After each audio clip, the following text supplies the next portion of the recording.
Hello and welcome to the Espresso Time Podcast. This is episode 1. I wanted to start this podcast sort of as a conversation about basically any topic.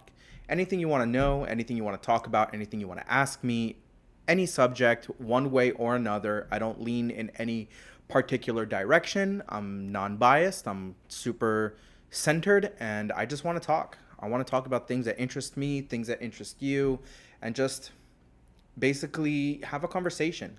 I don't see many podcasts like this online, although there are lots of podcasts. It's always been my dream to create a podcast, so here we are. Little background about myself. My name is Ophir Altarasi.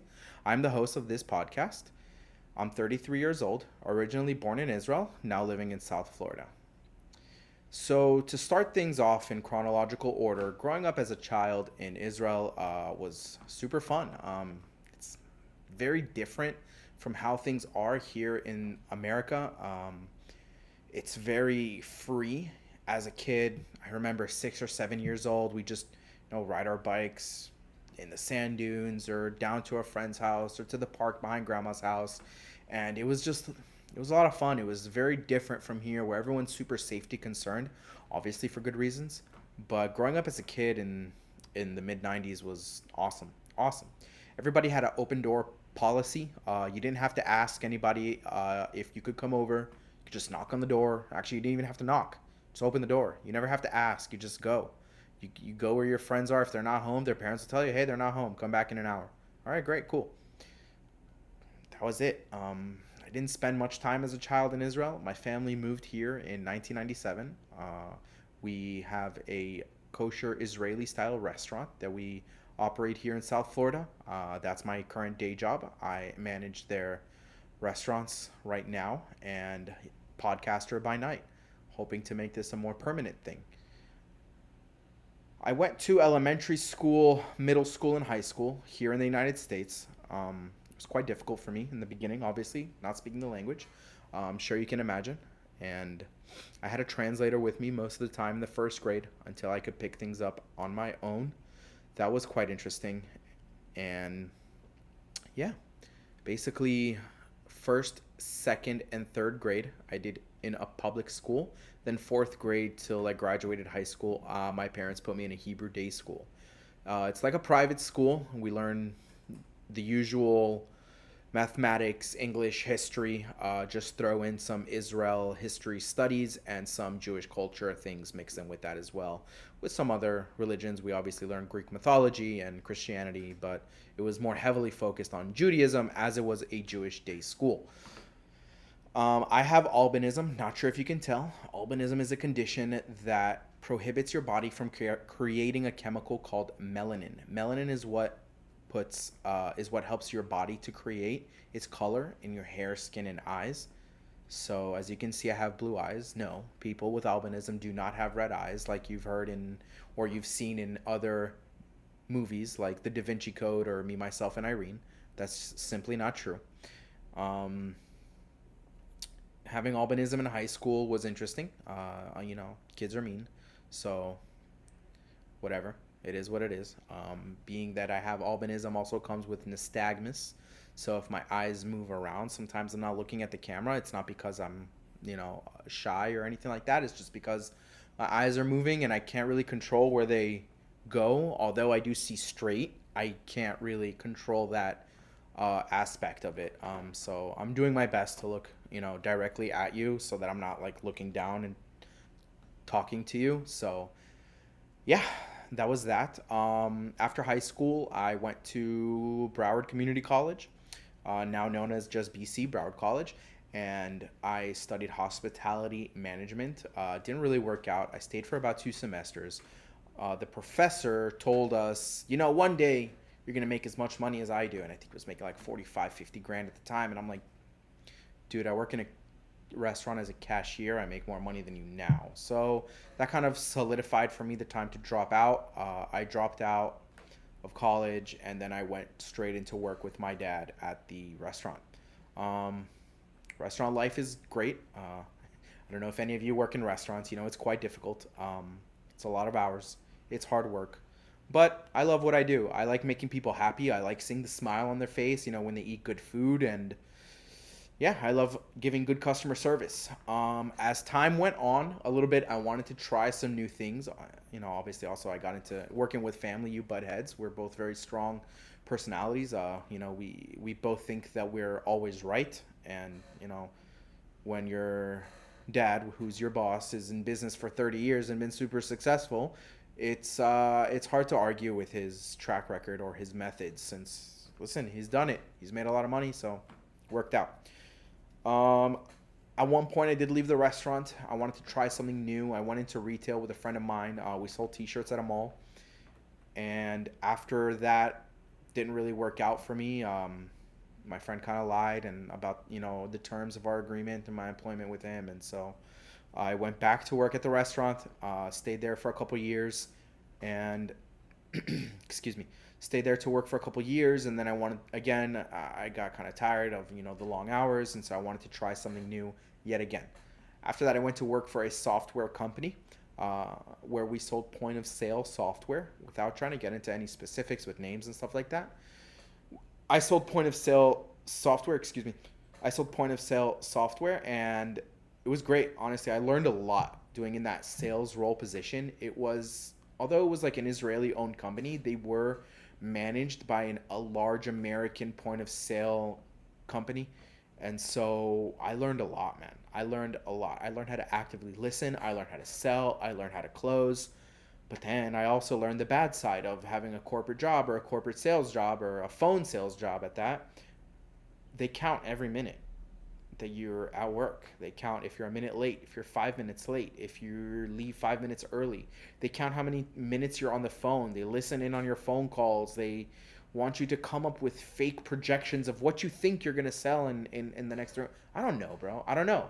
If you don't give me any leads, I'm not going to sell anything. So, like, I don't know. I don't believe in cold calling. I tried it. It was terrible. Imagine trying to cold call, I don't know, a convenience store or like a quick stop. Say, hey, can I speak to the owner? No, but clack. It's just not. It's not it. It wasn't for me. The most successful salespeople there were the people that have been working for a really long time and already have that kind of like referral business from the customers. Excuse me. Already have that referral business from the customers that they already signed up, and it just wasn't for me. The whole corporate life, the corporate structure of like, having to report to somebody and do these Monday morning sales meetings and listening in on other people's phone calls, and not me being a very technical person and understanding the software in and out, I wasn't allowed to offer any help to my customers, which I thought was stupid. I mean, the customer knows me. I already built a relationship with him. If I know I can fix his issue or at least teach him to use the feature that he's not using properly, which is why he's having a problem, then why can't I just do that? Why do I have to send him to a tech support guy who doesn't know him, doesn't know his style, doesn't know how he operates? Anyways, so after working in the software industry, my friend and I, a different friend and I, decided to open another retail kiosk business where we sold toys at the time. I learned a lot there. I had a lot of fun. I really liked working for myself. But what I didn't like was having a partner who collected 50% of my profit and did 0% of the work. Yes, that was the agreement that we made, but I learned after that it wasn't for me, and that he thought that I owed him something more on top of that just because he put up, I don't know, like $3,000 to open our first location. I didn't wasn't for me.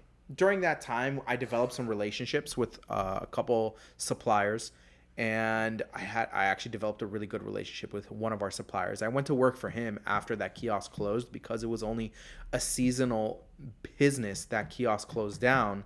Our contract was over, and so then after that, I went to work for him. He was a supplier of other kiosk items that you'd find in malls, and he was a wholesaler, so I worked at his warehouse with the stipulation that I'm going to work at the warehouse until a product comes along that we want to work together to open a business and sell. So about 3 months of me working in his warehouse, that products did come along. We opened a business. We had 7 locations. We sold LED shoes, We sold hoverboards, and then that was around the time that the fidget spinners got crazy, and so we had a kiosk with just that as well.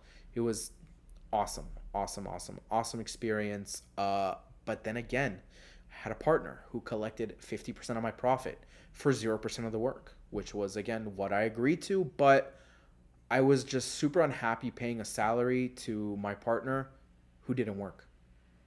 I worked every day, open to close. I was happy to do it. I had a blast. I was really, really happy. I made much less money than I do now managing my family's restaurants, but I was just happy because I had freedom. Freedom, in my opinion, is the ultimate goal. Everyone talks about freedom. Call it financial freedom, call it whatever you want to call it, but I don't want to have to do things because it's my obligation. I want to do things because it's what makes me happy and it's my responsibility to myself and my loved ones. That lasted about a year and a half. Once that was over, again, seasonal. The contracts expired with the malls, and that was over. I went back to work with my dad again, and that's where I'm at now. I'm currently working at the restaurant. It's great. I like it. Restaurant business is tough. It's quite tough. The customers are difficult. People seem to have this assumption that because they're paying you money, you owe them something, which isn't the case in at least the way I see it. You know, everything is a transaction. You're providing value, I'm providing value. You're coming in providing tangible asset, money, while I'm providing you with sustenance, with food so that you don't have to cook, you don't have to clean, you can go on with the rest of your day. I think that that's a great value-based transaction. Just like with anything we do in business, it's all about value. What value does any company bring you? What value do you have by drinking this coffee? What value do you get by using this iPad? It's all about value. The value you give them is money. The value they give you is a great piece of technology that makes your life easier, that you can download apps and make a podcast with, or whatever the case may be. So that's where I'm at now. Working with my dad, actually, this last time around is where I met the love of my life.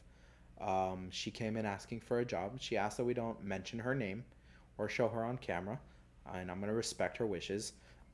Excuse me. So she came in applying for a job as a waitress. Quickly after that, we figured out that waitressing wasn't her calling in life. However, she's a very, very pretty girl, and so naturally, I asked her out. The rest has really been history. Our relationship has been nice and great since then. And that's really all I have to say about that. I don't want to get too personal here. But yeah, that's me. Again, my name is Ophir. I'm really hoping that this podcast in the future will range a variety of different topics. Obviously, it's called the Espresso Time Podcast, but I just want to make it very clear. I'm not a connoisseur of espresso. Okay, I don't have these beautiful Breville espresso machines and grind my beans and weigh them out. I don't know anything about espresso. I drink Nespresso pods in this is decaf espresso today. Cheers, everybody. And so it's espresso time because I love to drink espresso, and I think having a good conversation while drinking an espresso, I think is great. And the future of the podcast, I want to cover a wide variety of topics, anywhere from finance to politics to my personal hobbies, which are detailing and technology. And obviously we could just talk about life and you know, past, present, future things, and just get into religion and mystical conversations, topics, anything that comes to mind is something I like to talk about. Eventually, I would like to bring some guests onto the podcast, obviously to spice things up. And please bear with me as I'm learning all of these things. I don't know how all of this filming and recording works and editing and all that stuff. I'm learning as I go, but I'm really hoping to make a career out of this. I think that this is the path for me. I really like sitting down in front of the camera and just having a conversation. I really like to talk, even if I'm just talking to myself. That's basically it. Thank you everybody for watching. Please subscribe, like, and comment down below if there's any topics you'd like me to cover. Please let me know where you're from, and have a great evening, everybody. Thank you. Bye.